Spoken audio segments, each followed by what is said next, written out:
Hello everyone, welcome to Self-Knowledge. Today we are going to be seeing lecture number 9, the Infra-dimensions. This is a quite interesting topic because it will help us to understand that if we want to awaken our consciousness and to ascend to higher dimensions, it is absolutely necessary to understand the need to free ourselves from what is keeping us with such a low vibration. And it is not our physical body what keeps us tied to the low level of consciousness we have.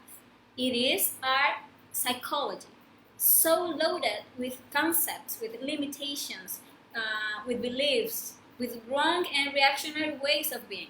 That is what we call the ego, or the psychological I. So this lecture is actually very interesting. I invite you to watch the whole video to get to delve into this topic.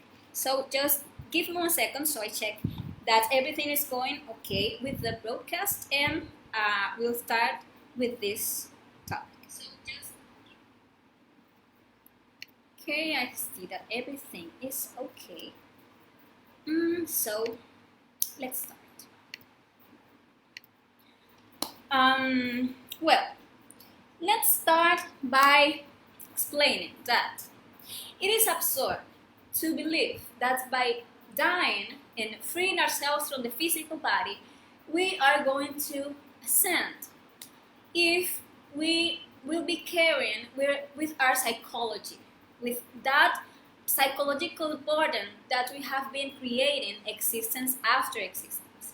And if we die and we have already exhausted our 108 opportunities to achieve self-realization in this cycle, as we saw in the previous lecture, we will have to go through a process of involution through the infra-dimensions of planet Earth, where our essence will be involuntary cleansed.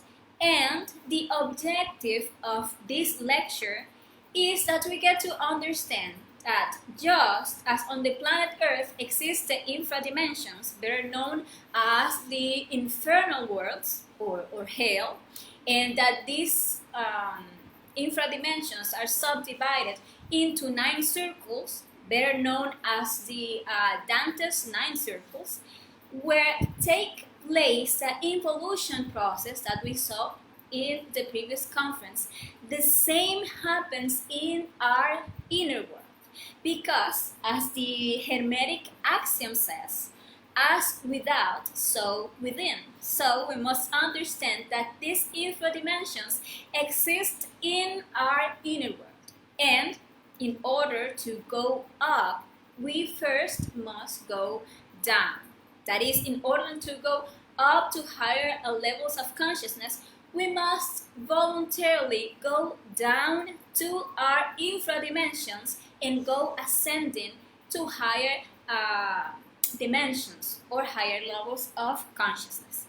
That is why this lecture is so important, because in this one, we are going to learn to identify and work on our own infra-dimensions. And we are going to understand that wisdom comes out of evil, that light comes out of darkness, since both good and evil has trapped the wisdom that we need to rescue. That is trapped within each of our psychological defects. We have good defects and bad defects. But it is also important to understand that everything in this world is dual, good and evil. But neither good nor evil is consciousness. Only when we manage to extract the wisdom of that duality, we can reach the final comprehension that is light. Actually believing ourselves good or trying to be good will not make us any conscious.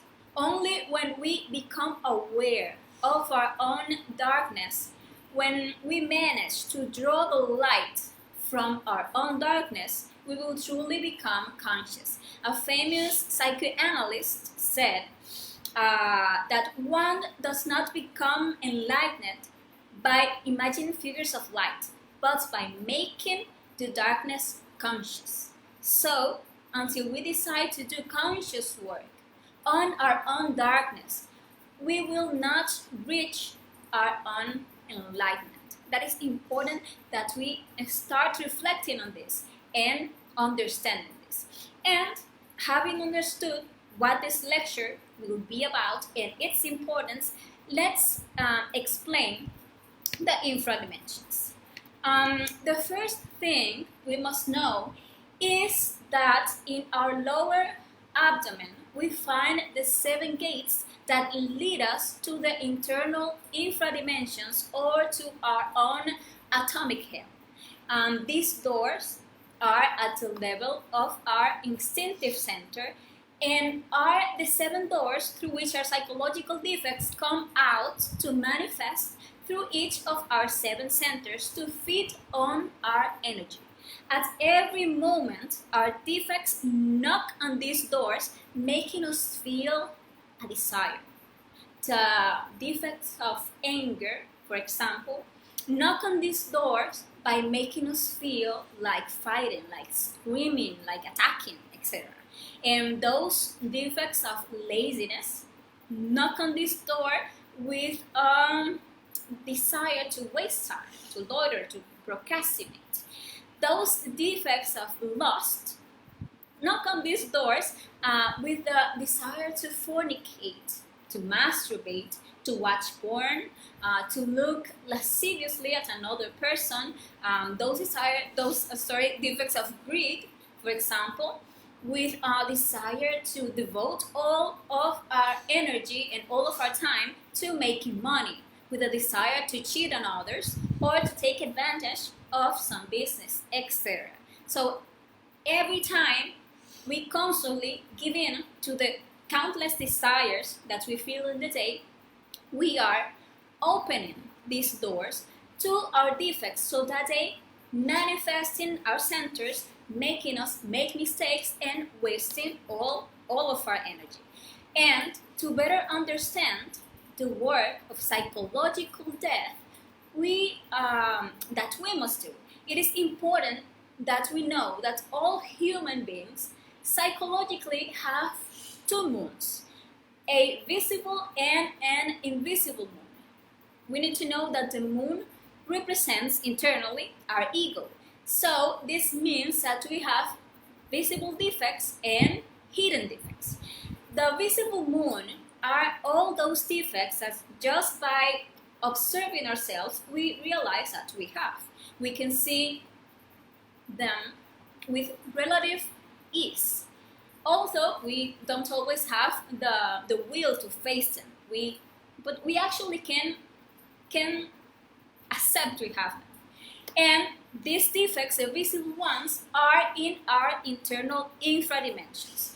On the other hand, the invisible moon are defects that we would hardly accept that we have.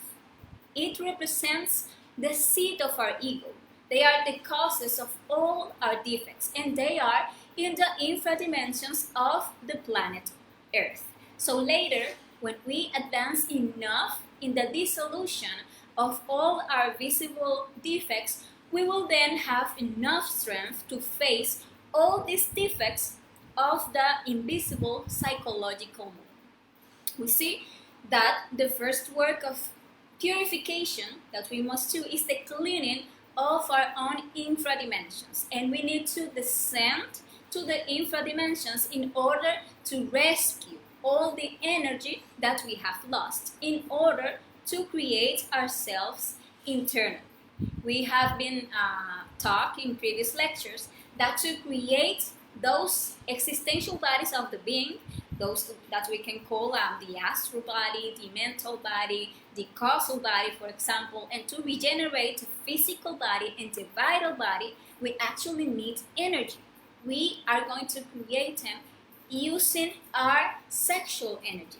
So if all the time we are letting our psychological defects manifest and waste our energy, obviously we are going to be, or we are not going to be able to make these creations. And this is truly important, because we actually, if we want to ascend, if we want to have constant and conscious presence in higher dimensions, we must create these internal bodies.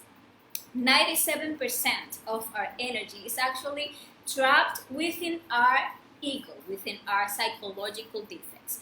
Therefore, we must go down to our own infra-dimensions to rescue this energy to be able to make the different creations. Also, we must remember that there are two ways to eliminate our psychological defects, to get rid of all our ego. We can eliminate them voluntarily or involuntarily.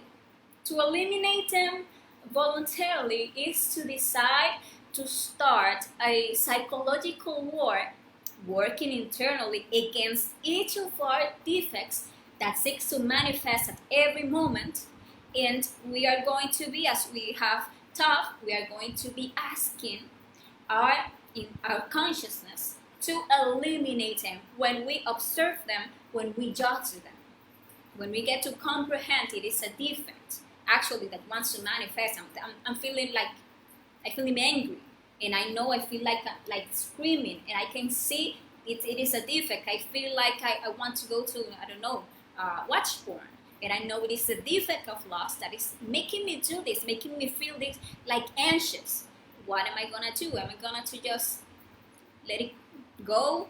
Or I can judge it and say, no, actually it is not from my consciousness. It is a defect. It must die.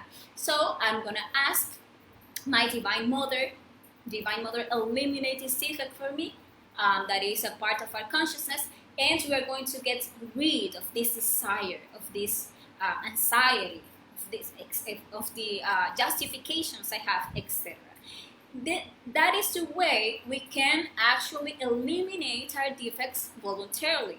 But if they are not voluntarily eliminated, if we don't decide to do this work of self-realization in one of these 108 opportunities, then nature will disintegrate these defects we have by going through the involution process in the infra-dimensions of the planet Earth.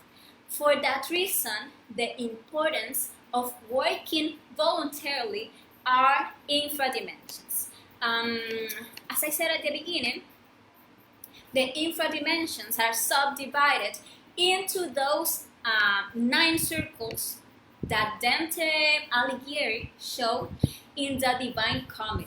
Dante really was an initiate who actually descended and did this research and showed in that book that reality. Actually, we can also, in a conscious astral projection, ask our being to show us the infra-dimensions, and we can verify personally this that I'm talking here. These 9 circles or spheres are the sphere of the moon, as we can see here, the sphere of Mercury, the sphere of Venus, the sphere of Sun, of Mars, of Jupiter, of Saturn, of Uranus, and of Neptune. Those are these 9 spheres or 9 dentin circles. Let's explain each of them in detail. Let's see what can we find on each of these infra-dimensions, so we know what we need to work on ourselves, what we need to work on our own psychology, so we can detach from each of these spheres in our own infra-dimensions, so we can, as I was explaining, ascend to higher levels of consciousness. The first sphere is the sphere of the moon. It is related to the defects of laziness, to all our defects of laziness, and to those who have not been baptized. And I'm going to explain this in a moment. This fear is related to the moon and is related to our sexual center. So this is showing us that the first work we must do is against our own laziness, since it doesn't allow us to start working on ourselves. It doesn't allow us to start practicing the psychological death and practicing the suprasex. Actually, we know that we must begin to create. This work of self-knowledge is about creating ourselves. It's about creating, but ourselves spiritual. But laziness prevents any creation, since it always leads us to do nothing, to waste our energy in idle things, and to spend our whole lives pursuing things that are not really going to lead us to awaken our consciousness. We can find this defect within ourselves in its active or in its passive form.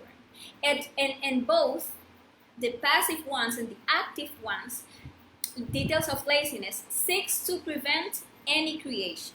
For example, our active laziness always leads us to be carried away by leisure, just wasting our time, spending all our free time in social networks, in video games, or watching series, or watching movies, etc. You know, we know. And our passive laziness leads us to have a lot of diligence, but for everything except, for things of the consciousness, for things of our being. We know that we can have encouragement for parties, for lust, for vanity, for material work.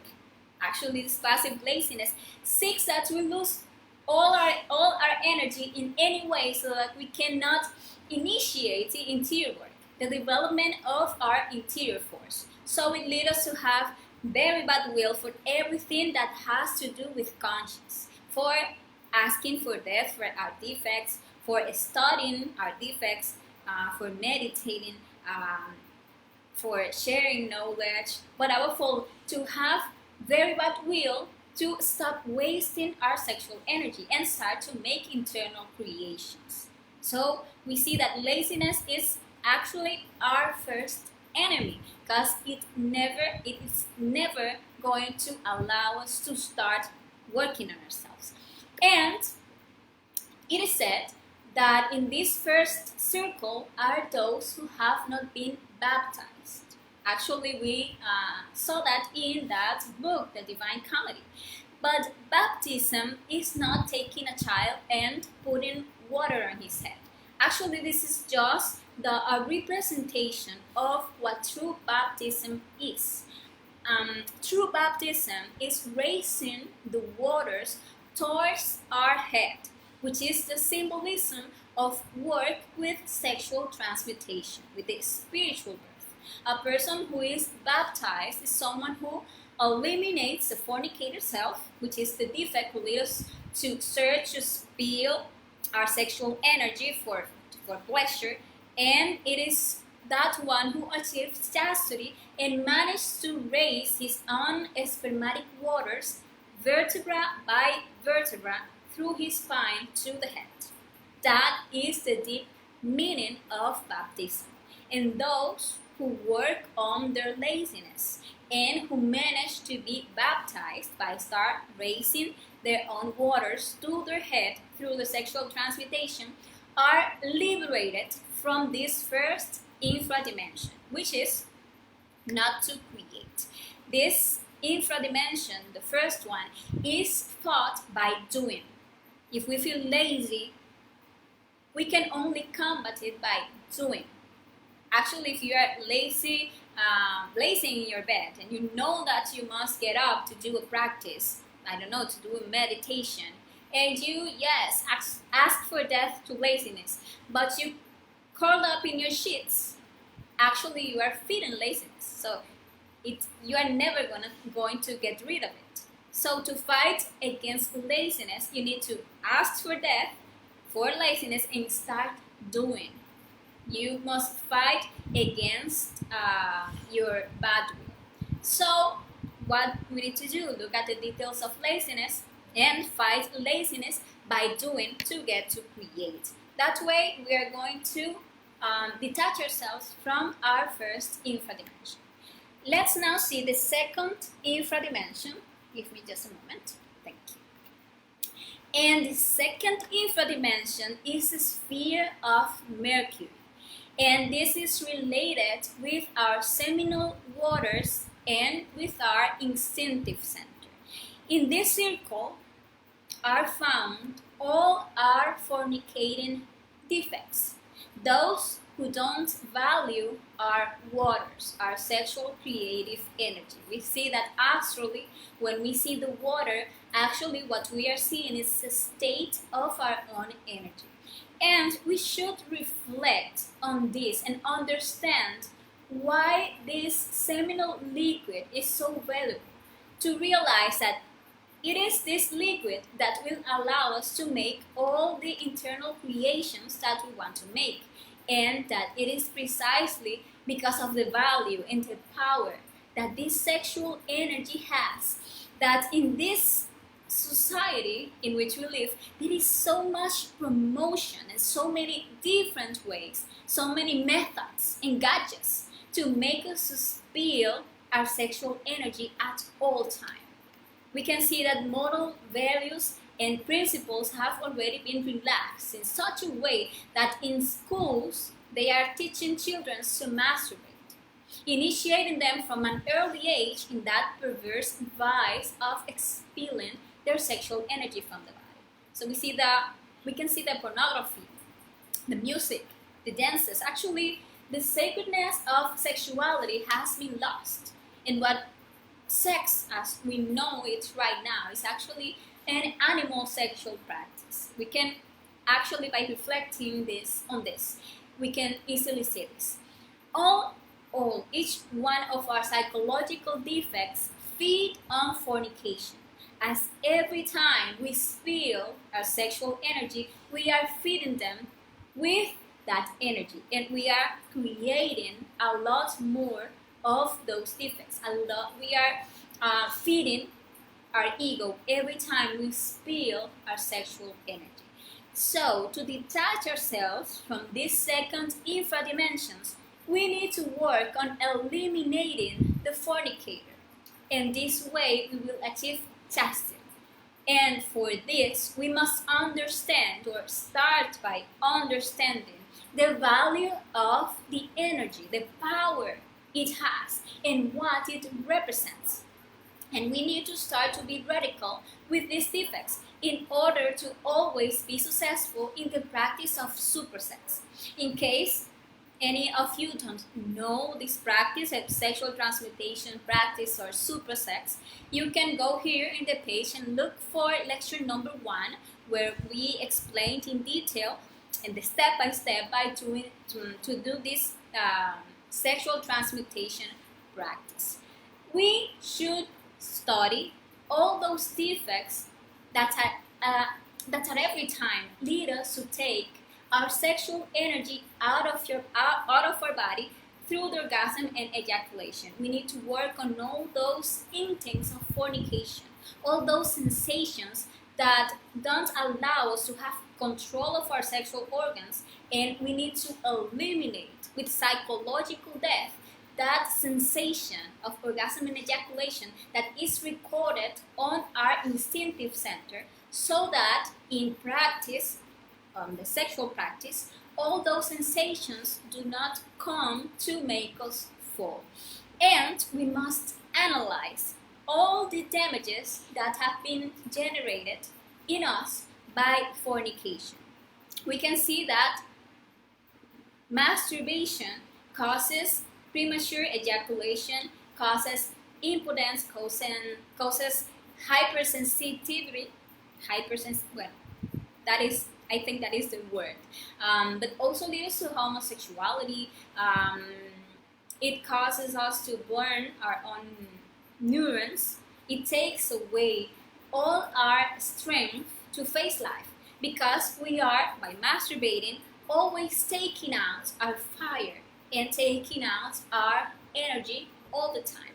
So we must study and we must eliminate all the psychological details that lead us to fornication.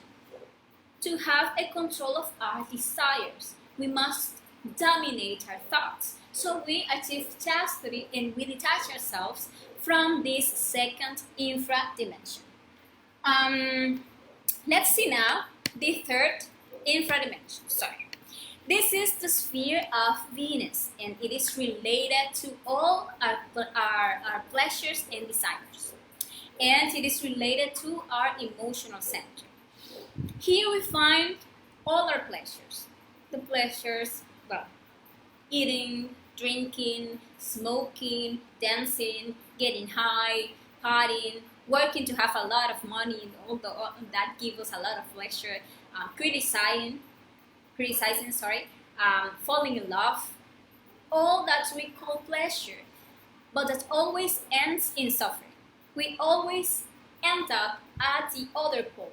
We always end up by suffering. But there is something interesting, and it is that suffering, or in suffering, there is also pleasure. We can observe that there is a pleasure in crying, in complaining, or complaining to be listened. The pleasure of telling our problems and the things that have happened to us, so that others know that we have done very badly and that we have had a very difficult time. And actually, if we are sad, what we do, we put sad songs to be sadder and to continue enjoying the pain.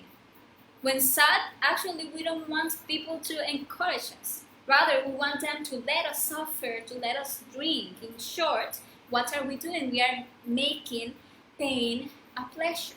And the problem with all these pleasures and sufferings is that they make us lose enormous amounts of energy.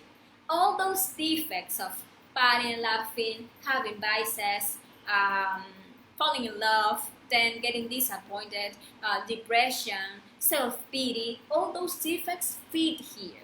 And they drain us an exaggerated amount of energy every time we feed any pleasure. So to work against this infra-dimension that it is within ourselves, actually related to our emotions, we need to learn to rule our desires. In this circle, we find desire, who works as a psychological trainer that we know as Lucifer. That it is actually a part of our being, and it works tempting and testing us. And if we overcome it, we become masters of fire and light. And if we don't overcome it, we become its slaves, and we can never stop being what we are. All day, we have thousands of desires. The desire, as we said, to fight, to criticize, desire to smoke a cigarette, to drink, to have a beer, to watch pornography, to masturbate, as I was saying, to lie, to cry, so on. And when a desire is failed, we can feel it in our emotional center like a fire. And we must understand that desire is the source of all strength. With the desire, we have two options. Or we refuse that desire, or we surrender to the desire. So, for example, smoking. If I feel the desire to smoke, okay, I can refuse it. I can kill the defects, ask for death for it. And if I do that, I will become the owner of the force that the defect has trapped. I will make myself free, and that defect will no longer enslave me. But if on the other hand, I just surrender to the defect, I just do not refuse the defect, what is going to happen? I will become more and more slave to it. And it will become more and more difficult for me to refuse it. I will become dependent to that desire, to that defect. And the same with everything. With everything, I think that gives me pleasure. Every time I give free rein to these things. I become dependent to them. They enslave me because all my fire, all my inner spirit is getting trapped in them.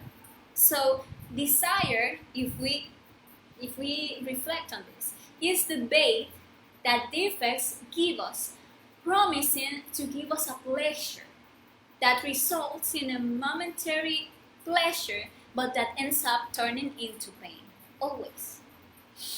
We feel, or we always fall for the same bait, because we don't realize that happiness is not in either of those two poles, pleasure nor suffering, but it is in the center. It is that conscious force that we recover by denying ourselves both, by denying ourselves to the pleasure, the desire, and by denying myself from the suffering. When I can do this, deny from this side and from this side, then I'm going to, I'm going to the center, and there I'm going to find the comprehension. Actually, there I'm going to find the happiness. Buddha said that happiness is found in the absence of desire. And we, humanity, are confused, thinking that we will find happiness by satisfying our desires. But desire is a bottomless pit. It never gets full. And that is why we die without ever really finding true satisfaction or true happiness. And to detach ourselves from this third infra-dimension, we must learn to deny each of our desires, to recover the fire, to recover the energy to make our creations, and to recover the spirit and the strength to do our inner work. That fire, that spirit that we recover from these defects will allow us to have the strength, to have the spirit, the encouragement to meditate, to achieve conscious astral projection, to teach others, to practice supersex, to see progress in this work to self-knowledge. Let's now see the next infra-dimension, which is the sphere of SUN. This sphere is related to our imbalance, that is related also with our intellectual center. This imbalance in us is generated by our spendthrift and our hoarding defects. Both lead us to misery, as our imbalance always ends up turning us into beggars. Our spender defects always want to throw away all wealth, the exterior wealth and the interior wealth. Our wealth is our money, our time, and our energy. So we must observe at all the times how we spill our money, our time, but also our energy. And we must understand the need to eliminate these defects that keep us so imbalanced and that lead us to material and spiritual misery. And we must observe our hoarder defects that wants to monopolize everything for ourselves and not use it or share it.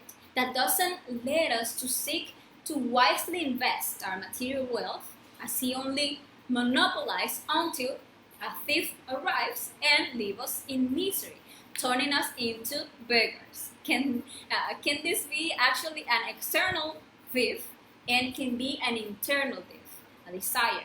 I feel I have all this money, but now I feel the desire to waste it, I don't know, in a vacation or in a new mobile phone or whatever.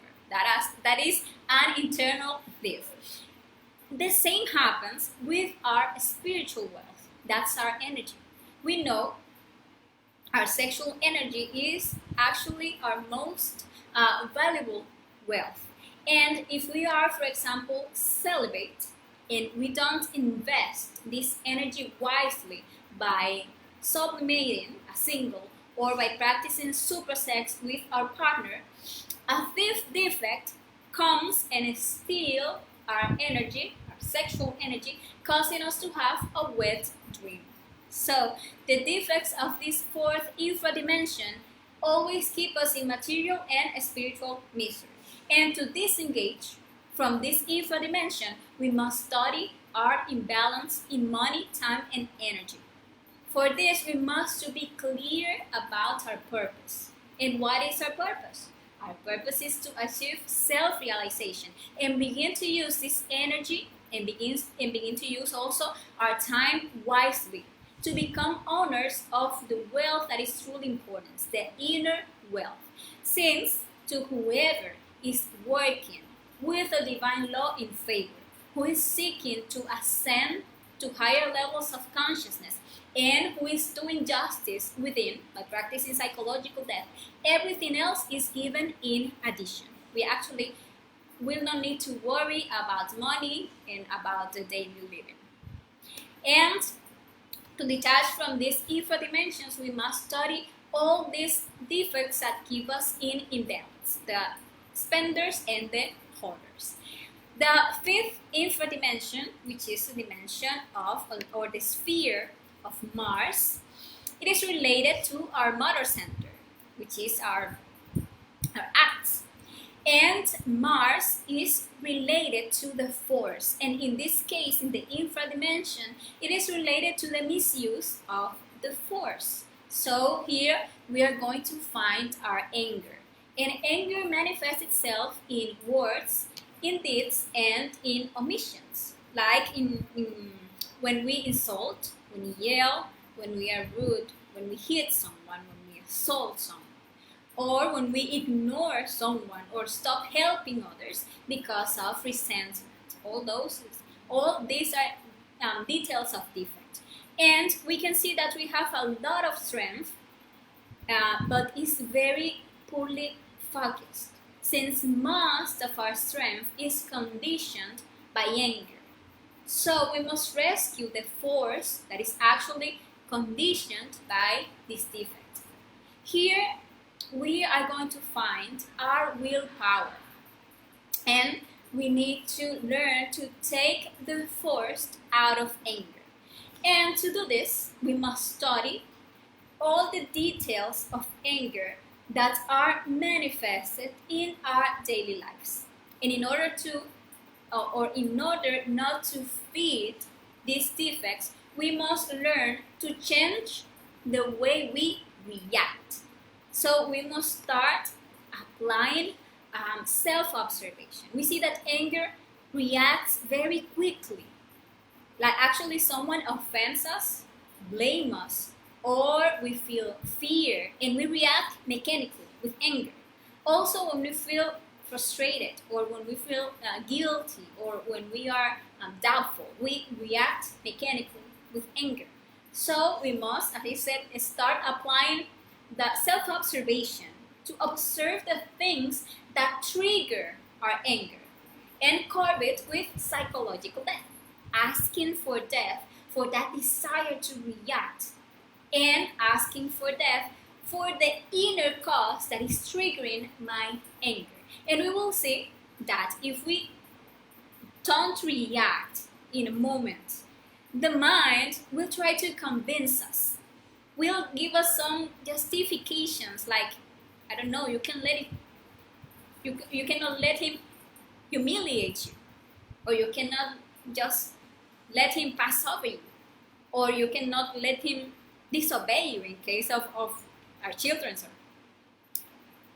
We also have to kill those defects on our mind, those justifications, and to not react.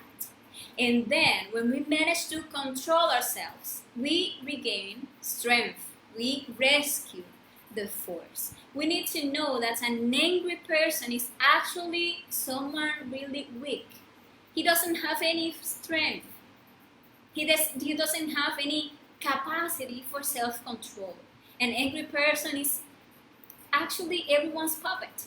Because if someone wants to see that person bad, or see that person bad-tempered, they already know what has to tell them to watch him explode. So actually it's not strength, it's very weak. When angry, we don't have self-control.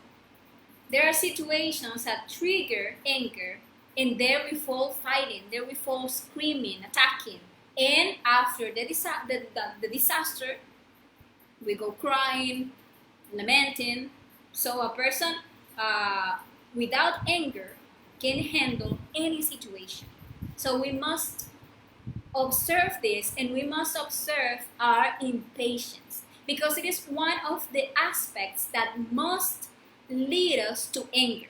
Actually, we see that impatience builds up and eventually explodes. So, by detaching ourselves from these infra-dimensions, working on all the details of anger, on the things that trigger our anger, working on our impatience, we will regain strength and self-control, and we are going to develop our willpower.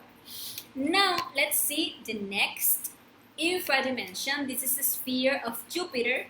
This one is related to our superior emotional center. Jupiter is the largest planet in the solar system, and it represents love. It represents giving without expecting anything in return, and respect. And in this infra-dimension, we find the opposite, which is the tyranny. And tyranny gives but expects something in return, and never respect the free will of others. And tyrants often mistake their tyranny for love. That is very common. They all have that in common. They believe they have the truth, and they believe that what they do is for the good of another, imposing their will, their truth, even to the detriment of the free will of the other person. But they feel they are doing the right thing. So, like when we are, or someone is tyrant with his or her partner, so that our partner has to act and think as we think they should do. That if, I don't know, dress or she dress as we think is better, it's because we are taking care of her. That if we don't want our partner to go out, it is because we are taking care of him or taking care of her. But we are also tyrants with our children, making them eat what they don't want or they don't like to eat, making them study what we think they should study, not what they want to, making them marry who we think is better, and so on. Actually, we can see our tyranny everywhere. We are tyrants with everyone. We want people to think how we think and to like what we like. We are tyrants when we don't want to allow others to act with free will, and when we want people to do what we want them to do. So here, in this infra-dimension, we find all kinds of dictators. So our tyrant defect, our internal dictator, will always be looking down to see who we can bully, and the more power the tyrant has, the more dangerous. And this defect makes us mistake that for love. Actually, I'm taking care of that person. Actually, I'm just giving him some education. That's what we think. But we are never reflecting on this. We are never reflecting how tyrants we are. We need to learn to give what we have as a wisdom, but without forcing or manipulating, but respecting. And to detach ourselves from this infra-dimension, we must study and eliminate all our tyrant selves. In return, we will receive wisdom, and we are going to receive or to know what is real love, which is the ability to give without expecting anything in return. And the seventh infra-dimension is the sphere of Saturn. This one is related to our superior intellectual center, and it is in charge of the management of nature. Here in this infra-dimension, we find all crimes against Holy Spirit, against nature, and all violence against art. The violence against nature are the defects in us who likes using violence against animals, plants, and the environment. We must see how we are polluting the planet, the waters. We can see the deforestation and so on. The violence against the Holy Spirit are, all are sexual aberrations. In the second infra-dimension, we saw the instinctive fornication. Here, as we find the intellect, we find the morbidity. In this infra-dimension, we must study all our infrasexual selves that deform, that's so sacred, that is the sexual act, that perverse the creative function of sexual energy. When we use sexuality, not just as an instinctive impulse, but to have fun, to degenerate, and to create more and more defects. Here we find masturbation, pornography, homosexuality, prostitution, oral sex, anal sex, sex with animals, pedophilia, necrophilia, and so on. Also in this infra-dimension, we find the violence against art. And as we saw in lecture number 1, art is related to sexuality.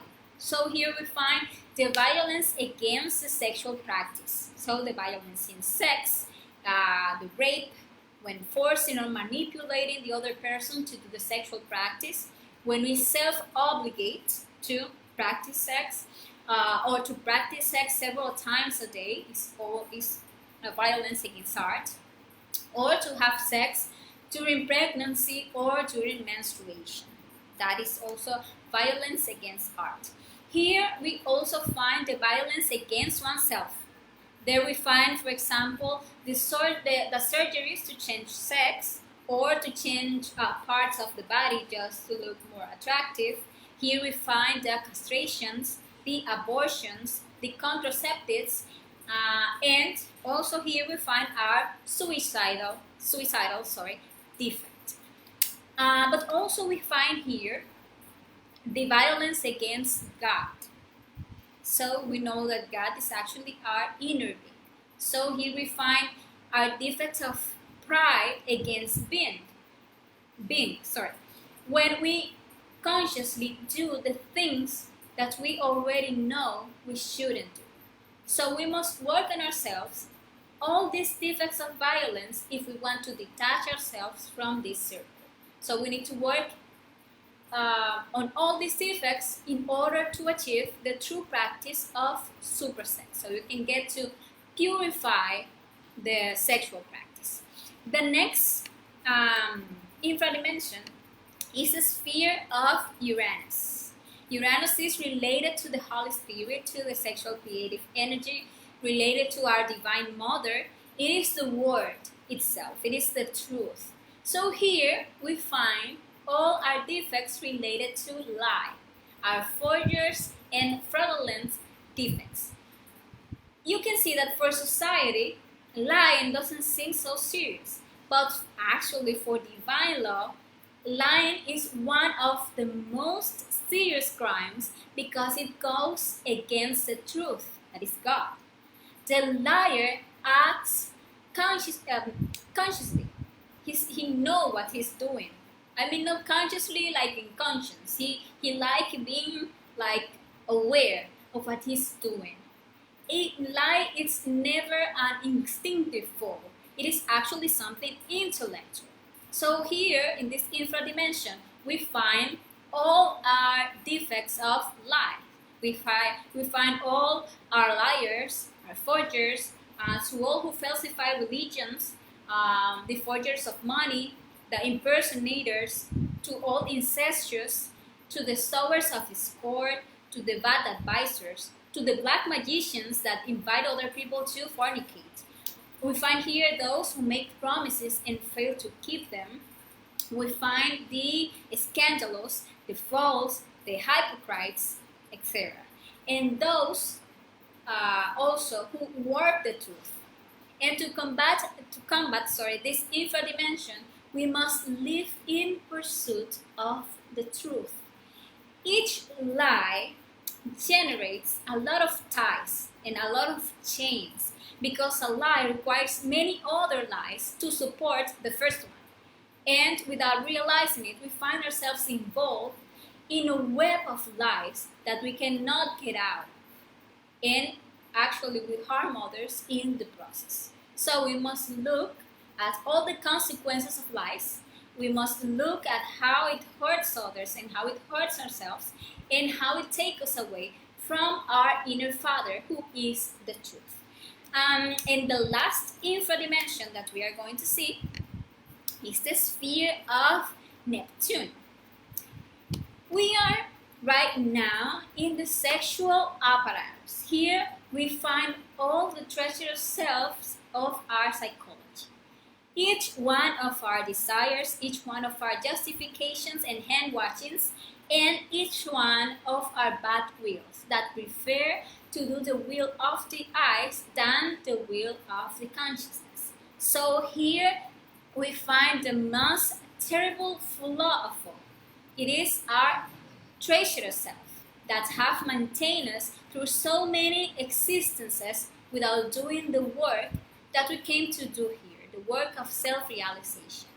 It is betrayal which finally condemn us to involution, since all the time, with all our acts, with all our words and our omissions, we have been betraying that pact that we made, and that we make every time we come into existence to do the work of the Father.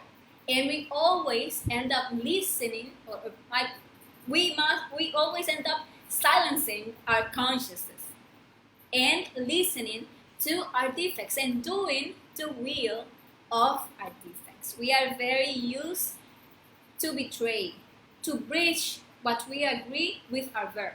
We promise, like for example, on a date we are going to pay what we owe, or on a date we are going to deliver such work, or we promise to love someone for life, and we constantly breach all our covenants. And what do we do?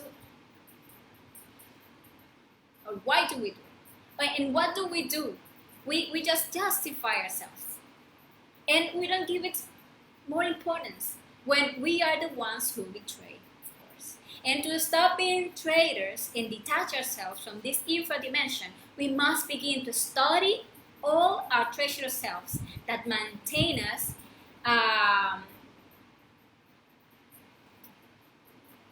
here, like committing the same mistakes. Betrayal, you can see that is divided into three traitors: the desire, mind, and ill will. And all defects are judged for treason, because each and every one of our psychological defects betray the conscience and moves through these three traitors. You can see, for example, that at any moment you feel desire. Let's see, masturbation. You feel the desire to masturbate. Okay. You know you cannot do that. You know that it's not correct, because you're going to spill your energy, you're going to create more ego, etc. and so on. But what you do, you start justifying yourself. So you see here desire, and then you see justification, then you see the second traitor, the mind. So you start justifying yourself, sorry. And you start thinking, no, but that's not that bad. I mean, everyone does it. So, okay, I'm gonna do it, but it is the last time. I'm not gonna do that again. And then you start to justify yourself. So you go and pass to the third traitor, the bad will, and you go and you just do it. There. What you did?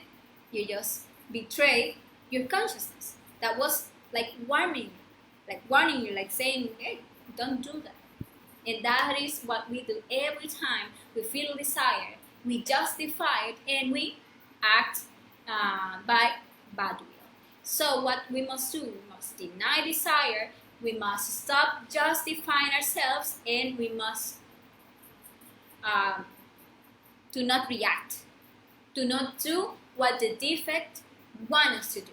So we must start mastering our human machine and not acting as our ego wants. And actually, this knowing our infra-dimensions is what is known as self-knowledge. Go down to these infra-dimensions, internal infra-dimensions, to get to know ourselves, to get to discover ourselves at every moment by practicing the self-observation, by practicing the ongoing death, and by practicing also the retrospection and the reflective meditation to dig up each of our defects, to know why we act as we why we act as we act, why we think as we think, why we feel as we feel, and eliminate each of these defects with the help of our consciousness, with the help of our Divine Mother. So we can rescue all our consciousness and all that energy that will allow us to do this work of self-realization, of self-knowledge.